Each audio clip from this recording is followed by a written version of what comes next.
Prince Mahesh Babu సాధారణంగా ఎవరి గురించి మాట్లాడడు. ఎలాంటి వివాదాల్లోనూ తలదూర్చడు. తన పని తాను చేసుకుంటూ పోతుంటాడు.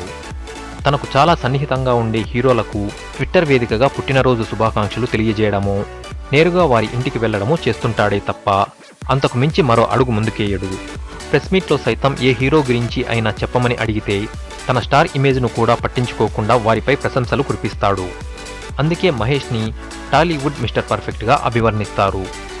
అలాంటి మహేష్ ఇప్పుడు ఎన్టీఆర్ అభిమానుల ఆగ్రహానికి గురయ్యాడు. అతను చేసిన ఒక ట్వీట్ తారక్ ఫ్యాన్స్కి మండేలా చేసింది. దీంతో వారంతా మహేష్పై విమర్శలు చేస్తూ సోషల్ మీడియాలో పోస్టుల మీద పోస్టులు పెడుతున్నారు. ఆ ట్వీట్లో ప్రిన్స్ అలాంటి ఒక్క పదాన్ని వాడకుండా ఉండాల్సింది అంటూ ఆవేదన వ్యక్తం చేస్తున్నారు. ఇంతకీ అతను చేసిన ఆ ట్వీట్ ఏంటి? ఎందుకు తారక్ ఫ్యాన్స్ దానిపై అంత ఆగ్రహం వ్యక్తం చేస్తున్నారు?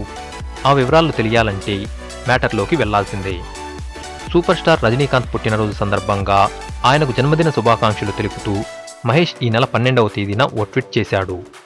ఓ లివింగ్ లెజెండ్, ఒకే ఒక తలైవా అయిన సూపర్ స్టార్ రజనీకాంత్ సార్కి పుట్టినరోజు శుభాకాంక్షలు అంటూ ట్వీట్ చేశాడు మహేష్. ఇదే తారక్ ఫ్యాన్స్ ఆగ్రహానికి కారణమైంది. ఎందుకంటే ఇందులో మహేష్ ఒకే ఒక్క తలైవా అనే పదాన్ని వాడాడు కాబట్టి. ఒకే ఒక్క అన్న పదాన్ని మహేష్ వాడకుండా ఉండాల్సింది అంటూ తారక్ అభిమానులు సోషల్ మీడియాలో తమ అభిప్రాయాన్ని వెల్లడిస్తున్నారు. ఎందుకంటే తారక్ని తామంతా తలైవా అని పిలుచుకుంటామని, అలాంటప్పుడు మహేష్ కేవలం రజనీకాంత్ను ఒకే ఒక్క తలైవా అని ఆయన ఎలా చెప్పగలుగుతాడంటూ వారు ప్రశ్నిస్తున్నారు. ఈ ప్రశ్నోత్తరాల పర్వం సామాజిక మాధ్యమాలలో ఇంకెన్ని రోజులు కొనసాగుతుందో చూడాలి. మరి దీనిపై మహేష్, అతని ఫ్యాన్స్ ఎలా రియాక్ట్ అవుతారో చూడాలి.